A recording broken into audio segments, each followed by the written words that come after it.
The knocking wouldn't stop, and for the first time in 20 years, I was afraid to open the door. Outside, in the middle of a snowstorm, someone stood at the mansion gates. Inside, I rolled my wheelchair closer to the sound. That's how it began. My name is Samuel Reed, and I'm from Boston, Massachusetts. I've been called many things in my life: a genius investor, a ruthless businessman, but never kind. And that night, in the middle of a snowstorm, kindness came looking for me. The sound kept echoing through the empty halls of my mansion.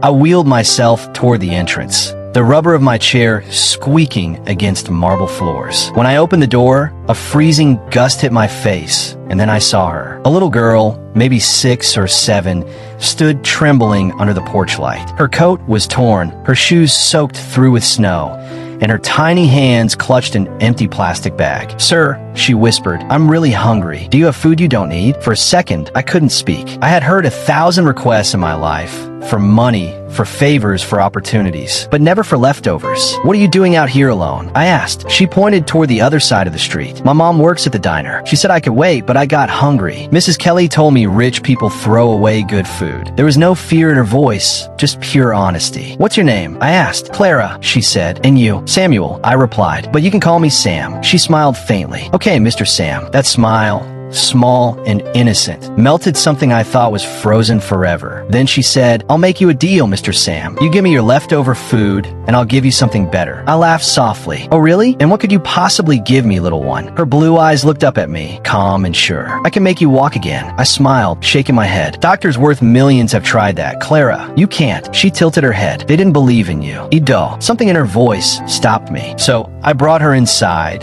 gave her soup and bread, and before leaving, she said, "I'll come back tomorrow. You'll see." The next morning, I told myself it was nonsense. But when the bell rang again, my heart skipped. There she was, same coat, same shoes, holding a small paper bag. "Good morning, Mr. Sam. I brought you something," she said cheerfully. From a bag, she pulled out a single wilted flower. "My mom says when someone's kind to you, you give kindness back." I stared at it, speechless. No one had given me a gift in 20 years. Not one. "Thank you," I murmured. "Can I see your legs?" she asked innocently. Normally, that question hurt, but from her it didn't. "They don't work anymore," I said softly. She touched my knee gently. "They're not broken," she said. "They're just sleeping. When something sleeps too long, it needs love to wake up." Her words hit me deeper than any medical report ever had. Later that evening, I went across the street to find her. That's when I met her mother, Maya. She had kind but tired eyes and the protective tone of someone who'd fought too many battles. "What do you want with my daughter?" she asked. "I just wanted to thank her," I said, "and maybe offer you both dinner." Her suspicion was obvious. "You're a stranger." "I know," I replied softly, "but maybe we both need company." Clara tugged her mom's sleeve. "Please, Mom, he's lonely. He needs us." Maya sighed. "All right, one dinner." That night, my empty dining room felt alive again. I replaced the long table with a small round one. Candles flickered,